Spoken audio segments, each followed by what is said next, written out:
Hi friends, welcome to my channel Bhagyalakshmi. ಇವತ್ತಿನ ಸಂಚಿಕೆಯಲ್ಲಿ ಏನಾಗುತ್ತೆ ತಿಳಿದುಕೊಳ್ಳೋಣ ಬನ್ನಿ. ತಾಂಡವ್ ಶ್ರೇಷ್ಠ ಇಬ್ಬರು ಮ್ಯಾನೇಜರ್ ಹತ್ರ ಮಾತಾಡಿ, ಸರ್ ದಯವಿಟ್ಟು ನನ್ನ ಕ್ಷಮಿಸ್ಬಿಡಿ, ನೀವು ನಮ್ಗೆ ಗೊತ್ತಾಗದೆ ತಪ್ಪು ಮಾಡಿದೆವು, ನಮ್ಮನ್ನು ಬಿಟ್ಬಿಡಿ, ನೀವೇನು ಹೇಳಿದ್ರೂ ನಾವು ಮಾಡ್ತೀವಿ, ಆದರೆ ಪೊಲೀಸ್ನರನ್ನು ಮಾತ್ರ ಕಳಿಸಬೇಡಿ ಅಂತ ತುಂಬ ಕೇಳಿಕೊಳ್ಳುತ್ತಾನೆ.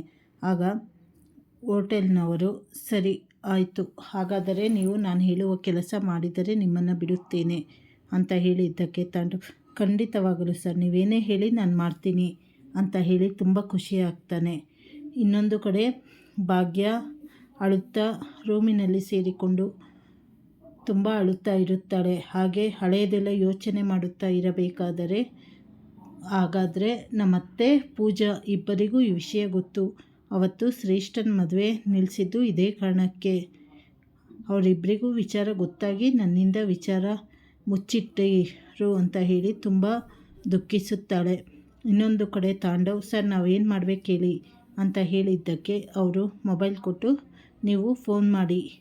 ಹೌದಾ ಸರ್, ಸರಿ ಸರ್ ನಾನು ಫೋನ್ ಮಾಡ್ತೀನಿ, ಹಾಗಾದರೆ ನಮಗೆ ಪೊಲೀಸ್ನವ್ರಿಗೆ ಇಟ್ಕೊಡ್ಬೇಡಿ ಅಂತ ಹೇಳಿದ್ದಕ್ಕೆ ಕೊನೆಗೆ ಯಾರಿಗೆ ಫೋನ್ ಮಾಡಲಿ ಸರ್ ಅಂತ ಕೇಳಿದ್ದಕ್ಕೆ ನೀವು ನಿಮ್ಮ ಹೆಂಡತಿಗೆ ಫೋನ್ ಮಾಡಬೇಕು ಅಂತ ಹೇಳಿದ ತಕ್ಷಣ ತಾಂಡವ್ ಶಾಕ್ ಆಗುತ್ತಾನೆ.